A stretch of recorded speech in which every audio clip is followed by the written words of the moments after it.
आथिखालाव जों दाबो एलायन्सआवनो दं गभर्नमेन्टआ एखेलागैनो दं नङा होमबा 5 बोसोर जोंना कमप्लिट जागोन नङा होमबा दा फैबाय थानाय बिटिसि नेक्स्ट बिटिसि इलेक्शननि थाखाय प्रिपारेसना आलदा आलदा सोलिनानै दं बिजेपिआबो खालामगोन जोंबो खालामगासिनो दं नङा होमबा बेथ' खुनु गोनो गोथो जानांगौ बाथ्रा गैया बिजेपिआबो खालामगोन इउपिपिएलआबो खालामगोन आरो जों मोननैबो हानजाया रायजोनि गेजेराव थांगोन रायजोनि गेजेराव थांना रायजोआ जुदि बुङो इउपिपिएलआ हारसिं सरकार दा इउपिपिएलआ दागोन अब्ला रायजोआ खुनु गोनो गोथो गैया बे रायजो राजाफोरनि खोथा जागोन रिजाल्टआ मा होनो बिनि सायावसो निर्भर जागोन दा रिजाल्टआ ओंखायनो बुंदों मा रायजो राजाफोरनि सायाव गासिबो निर्भर रायजोफ्रा जुदि बुङो इउपिपिएलनो जों सरकार दानो होगोन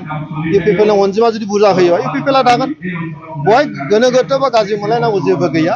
ओंखायनो जों बुंदों मा दिनैनि तारिखाव जोंहा इउपिपिएल आरो बिजेपिजों नांलायनायनिबो बाथ्रा गैया सरकारा मोजां सोलिगासिनो दङ प्रमद बर' बिथांनि दैदेननायाव बहाय बिजेपिनिबो इएम दं इउपिपिएलनिबो इएम दं रायजोनि जों खामानि मावगासिनो दङ खिन्थु राजनितिक भाबै हानजा हिसाबै बयबो राजनितिक हानजाया गाव हारसिं सरकार दानो लुबैनाया थाखागोन बेथ' नियमखा बियो ओंखायनो हयथ' बिजेपिआबो होनदों जों हारसिं दागोन जोंबो होनदों जोंबो हारसिं दागोन बिपिएफआबो होनदों हारसिं दागोन खिन्थु आल्टिमेटलि बिनि गोहोआ सोरनाव बिनि गोहोआथ' आइएफआ रायजो राजाफ्रासो नङा होमबा जाय भट होगोन बिसोरसो दा गतिके जोंहा मोनसे बिसास दं इउपिपिएलआ जे फैबाय थानाय 25आव रायजो राजाफ्रा जोंखौ अनगोन